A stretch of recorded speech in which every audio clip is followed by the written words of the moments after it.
Hey frogs, dogs, and logs, welcome to Graphic Design for Interior Design. This video is going to concentrate on how to apply some basic graphic design standards to posters that we use to present ideas and designs to clients. Very important topic, and one that doesn't really get talked about a whole awful lot, is the concept of how we present is as important as what we present. So I'm going to start with a little analogy. Have you guys ever had good food, but the waiter was so bad it ruined the experience, or even vice versa? Have you ever walked into a retail clothing store hoping to get some good deals, but the store was so trashed that you couldn't really shop there? And when you see something like that, aren't you judging the store like, oh my God, what are these employees doing? Why aren't they cleaning? Like, why doesn't this look nicer? Like, I definitely want to buy when things are folded and looking nice and neat. Or, the experience of the restaurant, it's completely dependent on both the food and the service. So there's judgments happening. And as human beings, we always judge the quality and worth of almost everything around us. I mean, yes, everybody does have different standards and everybody has different expectations, but we all judge other people and their work as to whether or not it's worthy of our time, our money, and our energy. Well, with interior design, there's the same judgments happening. A client is going to judge you based on the quality of your designs and how you present them. So for instance, let's say you're interviewing interior designers for your home remodel. You've scrimped and saved for years, and you've managed to save $100,000 to get it done. Now, who are you going to trust to get the job done? Designer A or designer B? Who are you going with? Here's designer A. Look at her drawings and the perspective. What kind of vibes are you getting? What kind of things are you seeing? Now look at this designer. This is the second one. Look at her. How is she presenting herself? How is she presenting her drawings? And how does the quality of her work look in that rendering? Now, what I want you guys to do is discuss why you feel designer B might be more trustworthy with your money based on what you saw as differences between the two. So go ahead and pause the video if you need to. Well, when I look at these, designer A, she doesn't seem as confident. Her drawings are not as well quality as they could be. That elevation, she's showing dimensions all over the place. I can't hardly even read a couple of them. The words are really not aligned, and that rendering does not look special by any means. There's weird things. It's a weird angle. Why is the vent showing that way? It's a super small drawing. I can't really see much. I don't really feel like the greatest vibe from her. $100,000, I'm going to give it to her? I don't think so. I think I would rather go with the person who comes dressed to impress. She's got the confidence. Her drawings show that she's confident about what she's doing. Things are aligned. They look sharp. They look well organized. And that rendering is to die for. I mean, look at the light and shadows, all the textures, all the colors. She's showing me that she knows her craft and that she can be responsible with my money. Bottom line is, a client wants to buy. They want the most bang for their buck, and they want to be awed and inspired. They want to know that they're getting what they need and that they feel like they're getting a good deal and that they're going to be taken care of. It's kind of the same way that we feel when we go shopping, right? When we go to the store, we want to make sure that we can find what we're looking for and that we get a good deal for it and that we come out of the experience feeling satisfied. Now, as an interior designer, you're kind of becoming a seller of sorts. You have to prove to your client that you have what they need. You do this through your designs, but you also do it through your presentation. So really, there's two rules for how to come across well to a client. The first one is to produce quality designs and work. Your designs have to meet their needs. Your renderings have to be quality. Your elevations, everything needs to be high quality, even conceptually. If you're doing a conceptual drawing, it should look nice, it should look professional, and that you gave it a little TLC. The second thing is you need to present all of your designs well. Now, producing quality work, that's going to come with time, okay? You guys are in the beginning stages, you're growing, you're learning, you're figuring out how to do quality along with your work.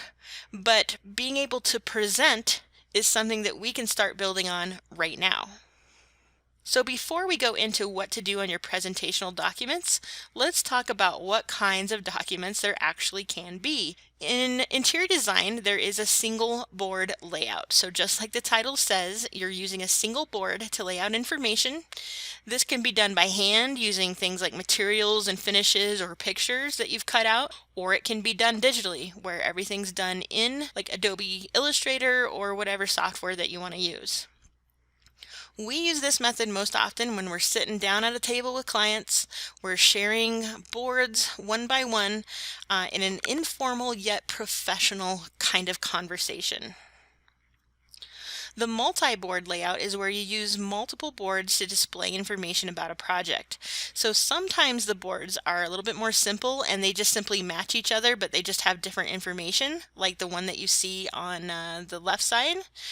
Or you can arrange the boards to create visuals kind of splashing from one board to the next. You can get really dynamic and create some very interesting like giant poster layouts using a multi-board method. There's the PowerPoint method. So sometimes we do presentations when we're sharing information in a more formal way to a larger group. So we use PowerPoints to help us organize and brand information. And it also allows us to speak verbally to a group while we're showing information. So for instance, this PowerPoint that you're watching right now, you can see there's green and there's white colors from slide to slide. That means it's branded. It's bringing cohesion to the visuals while I talk about what is being shown. Other than instructional PowerPoints like the one that you're reading, it's really good to keep PowerPoints more on the visual side with pictures and less with words. Because what you want to do in a PowerPoint is show, and then you're telling by verbally speaking about things. But you don't need to write everything out like you're an instructor. You're a designer. Show your designs and then talk about them to your client. That's how you get their full attention. There's nothing more boring, and I know you guys know what I'm talking about, when a professor sits there with a PowerPoint, much like what I'm doing right now, and reads verbatim what's happening, and it's just full of words. Don't do that as a designer. Change it up, show pictures, less words. Those are really the main three. There's probably a couple others out there that I'm missing, but for the most part, when I was a designer, those were the three that I created. So when designing posters, definitely consider a few things. We want to avoid any visual competition between our drawings and the boards themselves. We want to consider adding some good branding to our posters. We want to create a hierarchy, so that means we want to create importance of what's important on the board and what's more supportive. We want to go with the natural flow, so how we take in information, top to bottom, left to right kind of thing. Our craftsmanship is absolutely one of the most important things that you can consider on a poster. But also looking at research, looking at what graphic design trends are or how people are presenting information can help you learn how to present better than you normally would without research, as well as the audience. Who is it that's looking at these posters and what do they need from it? Let's talk a little bit about board information. So we're talking about lessening the visual competition. Busy, heavily patterned backgrounds can compete with your pictures and draw the viewer's attentions away from your designs. So that's why we use a little bit more neutral backgrounds so that your drawings and your designs are what is being showcased. Now, that doesn't mean that they have to be boring, because when I say neutral, I always get those looks from students of, oh my God, I can't have any fun with it. Absolutely you can, but you're trying to design the background to actually aid the flow of the poster and actually highlight your designs instead of competing against them. There's a fine line there. Also, you don't want so much on your boards that you can't see anything. Keep your drawings and pictures to a minimum. There has to be a balance between positive space and negative space. Now, contrasting colors can help highlight your designs instead of competing with them, but you got to kind of watch out for that, because if they contrast too much, for instance, if they're too bold, they can actually cancel each other out, and it psychologically does weird things to the person who's viewing your poster. So let's take a look at an example of what visual competition means when you're designing posters. Here is an example of what I see many students trying to do. Put a photograph as a background. And what happens here is the background becomes the focal point because you're trying to figure out what it is. You don't want your viewer to focus on the background. You should want your designs to pop out, right? It's also very hard to read text when your background is so busy.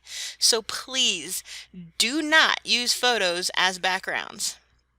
Also, I want you to notice how the pictures are just sort of like placed on this artboard. If you want to bore your clients to death, don't do anything to your photos.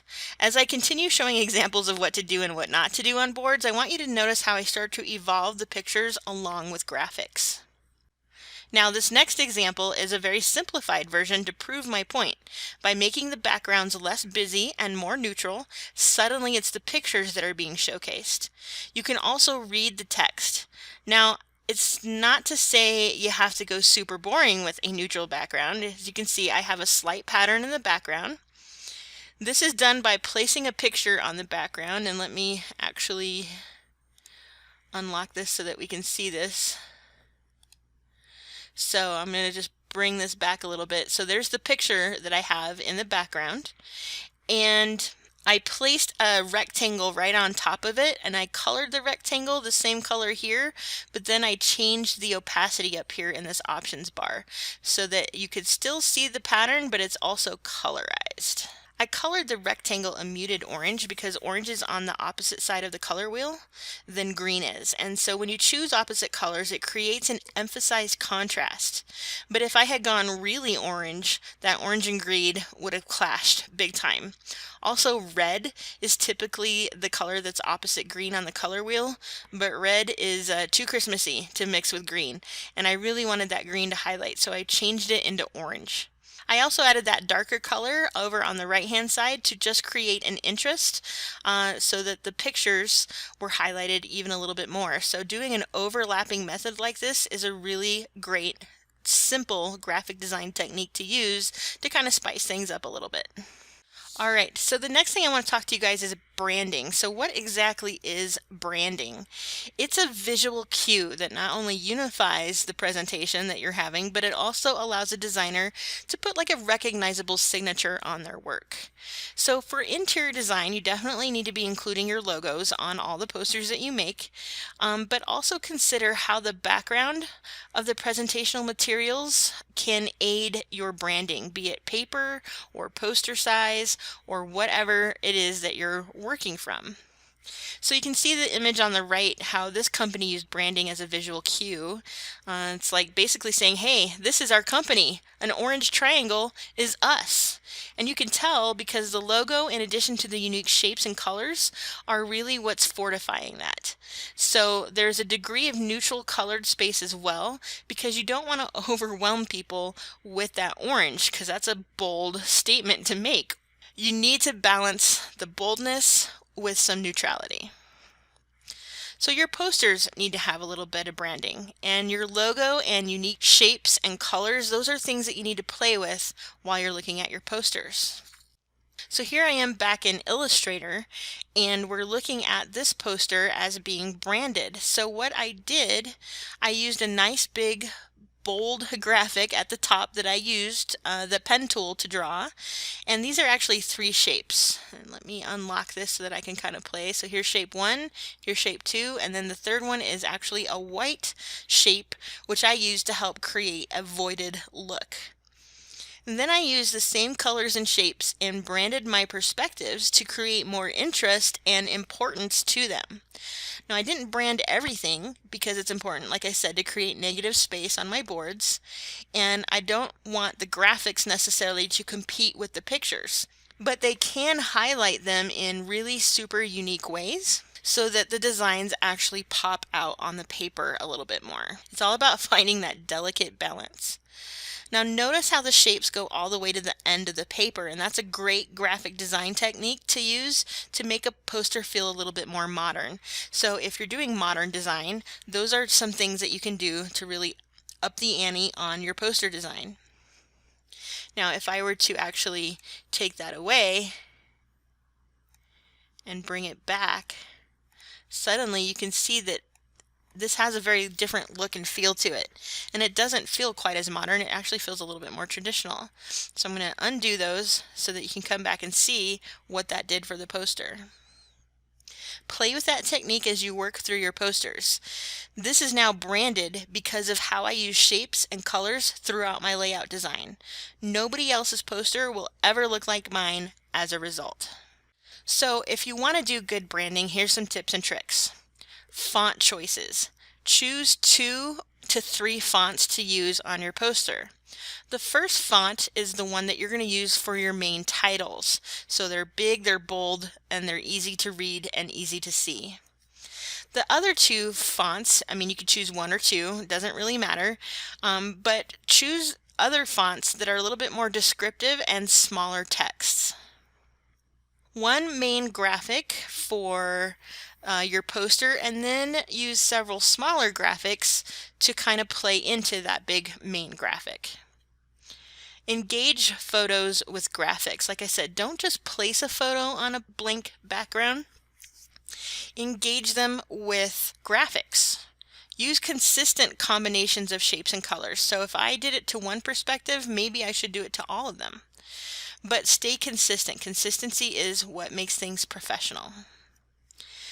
Use the graphics sparingly and wisely, but consistently. You don't want to overwhelm your poster with all these graphics, but choose where to highlight and choose where to kind of step back a little. Let's talk a little bit about creating hierarchy. So this is all about size and importance. So in terms of text hierarchy, you are always going to have a title to your poster. Those should be large and at the top. Medium-sized subtitles are what we use to help organize your poster and to help your viewer understand what it is exactly that they are looking at. Smaller text for descriptions or captions are needed. So again, we're creating hierarchy or importance through the size. The title is super important. What is it that we're looking at? It's also the most general information. Those subtitles are the next important pieces of information. What is it that this picture in particular, what is it telling me? What is it showing me? And then the smaller text is used for description. So if we want to get more detailed information, we got to look closer at what the words are saying. Now in terms of picture hierarchy or picture importance, we want to mix large size photos with smaller sizes. Never keep all the pictures the same size. So the larger photos are going to be your most important storytelling photos, and those should always include your perspectives and floor plans. If they are not the largest pictures, you are doing a disservice to your poster. Make them super big, even like to the point where it almost feels uncomfortable that they're that big on your poster. Smaller photos are going to be more supportive in nature, so they kind of detail some of the more general aspects of perspectives and floor plans. So elevations, for instance, should be smaller than a perspective. Accessory photos where we show like furniture or materials and finishes, those should be smaller because they're supporting what's happening in the main picture. So this example is a super bad example of bad hierarchy. Everything is the same size. Everything is spaced out evenly. There's no importance to any one photo, therefore nothing is important about this poster. I do tend to see a lot of beginners play it safe and try to make everything look the same size. I don't know if it's like OCD kicking in or what's happening, but you have to create interest on your poster, and you do that through size. So what is the focal point? What are the important pictures I want my client to see first? Here, nothing is great. Nothing's popping out. Meh. Next. But here, when we're looking at something that has a little bit more hierarchy, I'm adding importance to certain drawings by making them very large. So like I said, perspectives and floor plans should always be large. A lot of times I see students not making them large enough. So for instance, let me unlock, oops, not that one, this one. I'm going to grab this floor plan. So a lot of times what I see is that they're still doing things like this. I want you guys to be super bold when it comes to your posters. Floor plans that are too small are really difficult to see. So I'm going to undo that so that you can see that I am really telling my client, hey, this floor plan is important and you need to look at it. Perspectives are the closest pictures that we have to seeing the world the way that the human eye sees them. So they should also be pretty large. So as you can see, I've got one large one medium, and well, they're both kind of medium, honestly. Details like furniture, paint colors, and even elevations are smaller in nature because they support these drawings and pictures. They help to tell the story of the bigger pictures, in other words. So they should never be given the same importance as floor plans or perspectives. So in this example, you can tell what I want to emphasize to the client and what drawings I want to minimize. Even the gradation of colors in the background helps me emphasize importance. Maybe the client was less interested in the kitchen than they were with the bedroom design, and so that's why the kitchen's a little bit smaller and it has the lighter background. So you can see importance is going from dark to light. Hierarchy helps the viewer know what is important and what is supportive. It's all about promoting size, color, and emphasis. Okay, let's talk a little bit about natural flow.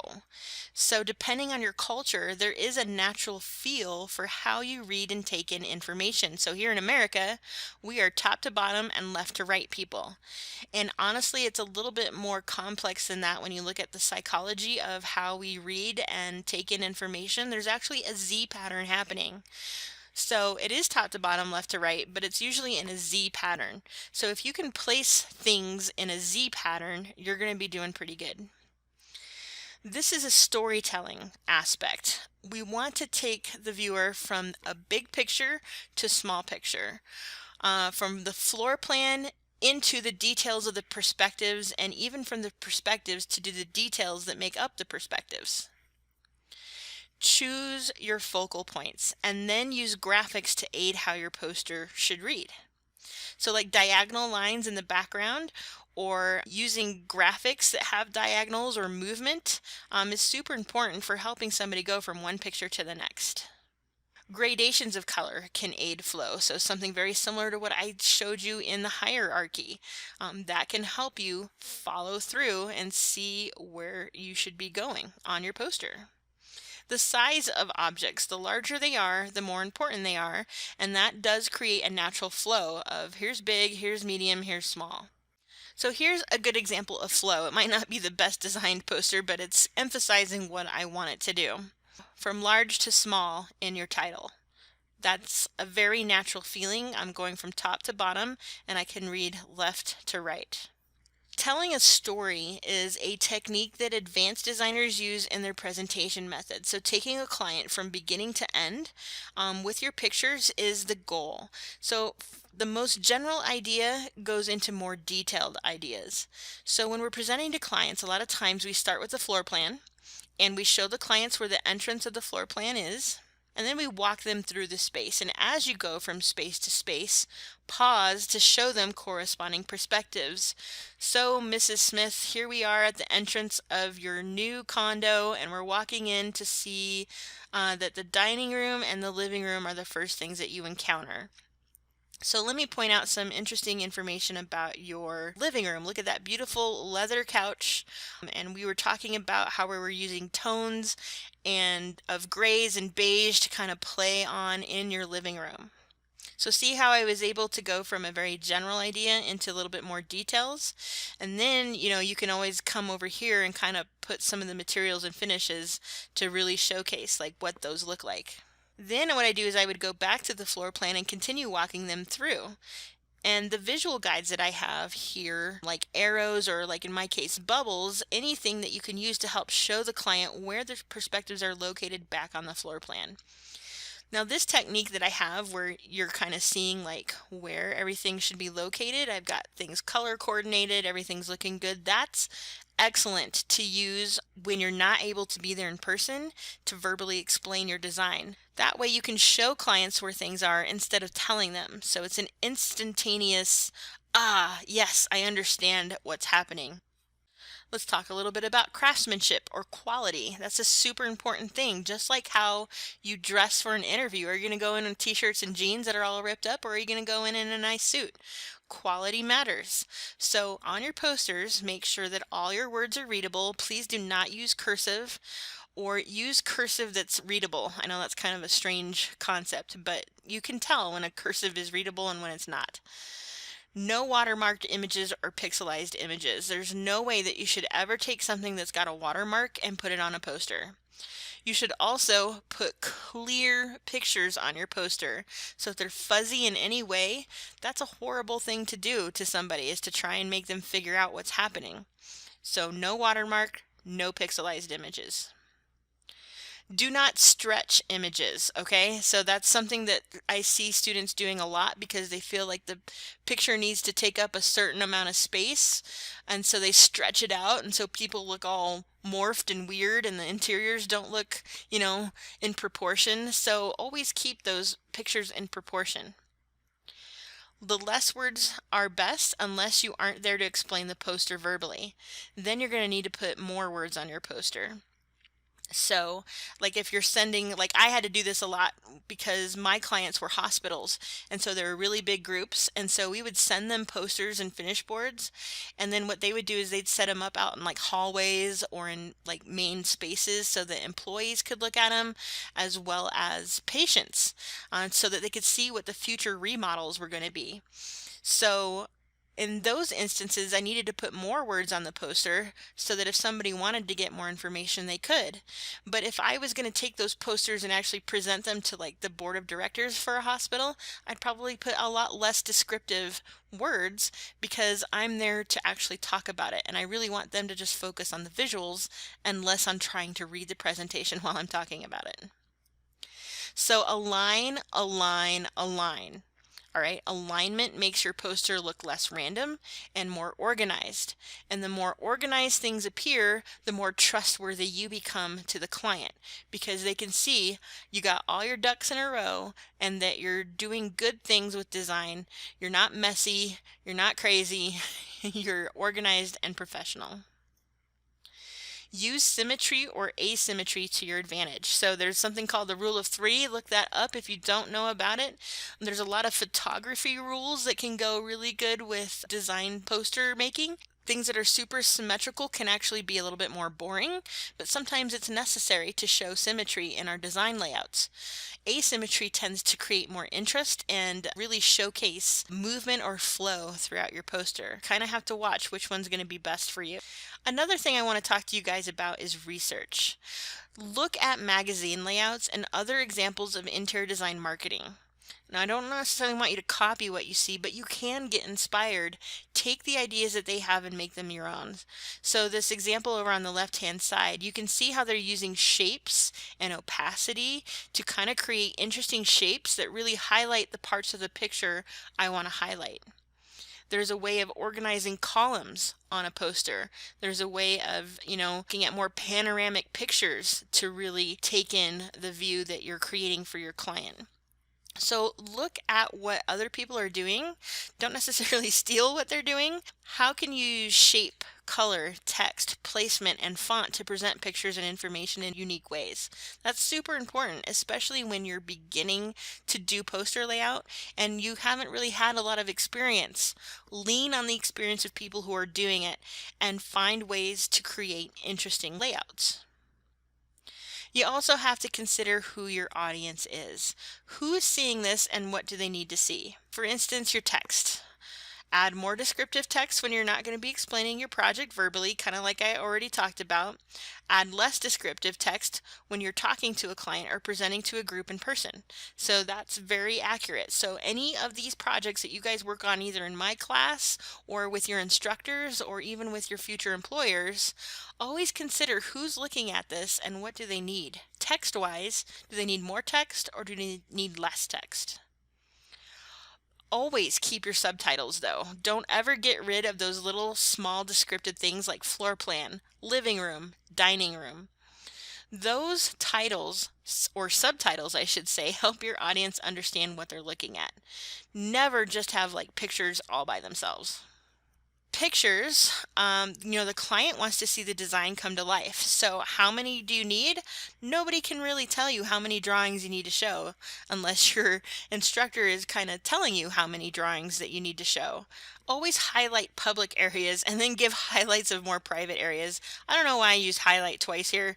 What you want to do is you really want to showcase the public areas because those get the most use and they usually are the most emphasized spaces in interiors. The private spaces like bathrooms or offices, like private offices, things like that, those aren't usually designed at higher levels than like a living room or a lobby are designed. Maybe you want your living room to be bigger than your bedroom picture. Or maybe you want your bedroom to be bigger than your bathroom picture. Just really think about what areas do you really want to showcase, and usually it's the areas that have the most design in them. Put yourselves in the shoes of the client. What do they want to see? Maybe they do want to see the bathroom because that's like their favorite place to be in the whole house. How can I make sure that they see that on my poster? So let's look at a couple examples to see like how you're judging some of these posters based on some of the things that you learned. So here in this first poster, what do you see that you learned that's good, and what do you see that you learned that's bad? The things that I like about this poster is that they're using good flow. So they're going from the top left to the right side with those bubbles. They're going from general into like what the main goal of these little modular units are. So each circle is highlighting the different things and it's going step by step in a sequence. The bad thing is, we got a picture background, so it makes reading those words in that picture background really hard to see. There's not a lot of subtitles, so you have to be kind of careful as to where you start and which direction you go. And you can definitely see a Z pattern here, going from left to right and then top to bottom. So overall, this poster's not bad. It's got a few things that it needs some work on, but it gets the job done. All right, this one is definitely telling that this is a brand new student who has never done posters in their life. This is very unprofessional looking. Things are not aligned. The pictures are kind of randomly placed. Even though they're in a line, doesn't necessarily mean they're aligned, if that makes sense. So yeah, there's some pictures that I don't even know what it's showing. It's a bathroom obviously, but there's no like subtitle to really help me understand what's happening with each picture. They're all also the same size, so that makes it look really boring. This picture's done pretty well. I think I love the way how they use the graphics to kind of play and highlight the main points of the picture. Instead of just doing a rectangle, they used graphics around the corners of the picture to create a really unique shape. And it also assists the flow. I'm going from left to right, top to bottom. Very little fonts, although I do feel like that font might be, maybe not the best. It could be a little bit better quality to kind of match with it, but very neutral, really highlights the interior. The picture is big and bold. That works really well for what the purpose of this poster was. Oh lordy, what did they do here? This is a great example of how the background can compete with your pictures. All those patterns really take away from what the pictures are trying to convey. Also, there's so many pictures on here, like really do we need all that many? How do I know where to start, where to begin? Also, look at the title is down at the bottom. Now that is a method that you can use, but it's not the most effective method because what you want to do is you want the title to be the thing that gives you the spark of what's to come. So try to keep those titles up on top. Watch those backgrounds. Don't get crazy with it. Thinking that you're using the patterns of the furniture as part of the background, that's not the professional thing to do. Watch how many pictures you have. There's a lot of non-negative space, so it's hard to take in all this information. Now what I like about the background is that it's kind of flowy, so there's a lot of diagonal lines and it kind of helps us go from top to bottom, left to right. But what I don't like is that the pictures are just placed on the poster randomly. There is some alignment, but they're all the same size. So there's nothing really important or special about this. And again, titles on the bottom. The floor plan is so super small. It might be really helpful to see that bigger and then to have the perspective support the floor plan by being a little bit bit smaller than that. So there's some things that need to be proportioned and worked out on this poster. The nice neutral background really makes those pinks pop, so that's what I like about it. So this poster was done by an interior design student, and she's a senior, so she's really showcasing the building that she created. And it's a really great example of how to use pictures instead of words. So finding those key words that really talk about what you're trying to showcase and then matching them to a picture of your space to reflect those words a little bit. She's using the rules of three, so the top third is really big pictures and perspectives, which really grab your attention, and then the smaller pictures down below kind of give aid and help tell the story. Now her floor plans, she's got 4 levels, so that's really hard to show on a single poster, so I think she did the best she could with what she had. She's highlighted some key areas, and they kind of match the pictures up above so that you can see where those pictures are located according to the floor plan. So I think there's some good things happening here. Maybe it could use a little bit of extra emphasis or something, but she's got some really good rules that she's using throughout this poster. I love the flow that this poster has. You're starting with a big perspective, and the title is actually part of the perspective. Now, normally I wouldn't do that because it can be a little confusing, but I think in this case it could work. But the line work that is used to create, it helps you start at that perspective, and then you start looking at details as you continue going on. Now, I like that they use the perspectives in that first wave, and then they switched and put perspectives in the second wave.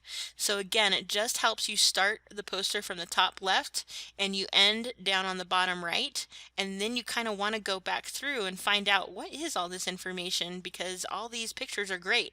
They're large, they're in charge, they're demanding my attention, especially that big red square in that first picture. So I think this is pretty well done. The only downside is that there's so much information they're trying to get out. The information gets really small, and so it's hard to read. And also the floor plans, their emphasis was their perspectives, not necessarily the floor plan, which that's fine, but you still might want those floor plans to be a little bit larger so that you can see them. First off, this poster design is really great. I think it's really bold and it really plays with those greens. This works well because it's more of a monochromatic design where it's just black, white, and green. So you can use the graphic design to really play on that by creating a lot of neutral areas, but also using green to highlight some keywords. The thing that I want to point out to you is that this is highly pixelized picture, and this is a big no-no. You never want to show anything where you can't read it and you can't understand what's happening. Even though this is beautifully designed and it's really great for flow and capturing what it needs to, if you're showing work like this to clients, it doesn't really matter how beautiful the design is. I can't read it, so what's the point? I do like this poster, but I do want to point out that biggest, largest graphic is something that's highlighting the materials. That has taken importance over everything else that's located on this poster. So even more than her perspectives, I'm drawn to that graphic image that actually houses like patterns and finishes for the space. That should not be the most important thing that you're trying to highlight. Your designs, your pictures that you worked so hard on doing, the floor plan, like all those things should be much larger and in charge. So I think overall this poster, it's okay, but most of the pictures actually are the same size, so there's not a lot of importance. The only thing important is this weird graphic that actually is doing nothing to tell the client about the designs that I have worked 80 hours on for them. Keep that in mind as you're working forward. You could have a really cool graphic and it could take away everything from your designs. So watch size, watch hierarchy, watch all that kind of stuff. Keep your posters smart and working for you instead of against you.